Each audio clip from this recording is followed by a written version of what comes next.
પેનની અંદર મેં અહીંયા બટર એડ કર્યું છે અને તેમાં જીરું અને લીલા મરચાં સાથે ડુંગળી એડ કરી દીધી છે.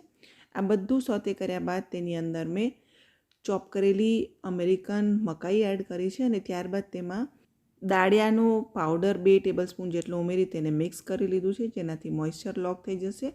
હળદર પાવડર, ધાણા જીરું પાવડર, લાલ મરચાંનો પાવડર ઉમેર્યો છે અને મીઠું ઉમેર્યું છે.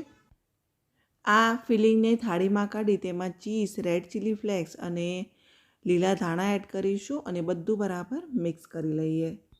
રોટલીને થોડીક વણી તેમાં કાળા તલ અને ધાણા આપણે આ રીતે ચોંટાડી અને વણી લઈએ. થોડીક મોટી રોટલી વણ્યા બાદ તેમાં મીઠું અને લાલ મરચાં પાવડર ઉમેરી આ બેટરને ટ્રાયંગલ શેપમાં સેટ કરીશું અને તેને ફોલ્ડ કરી ફરીથી વણી લઈશું.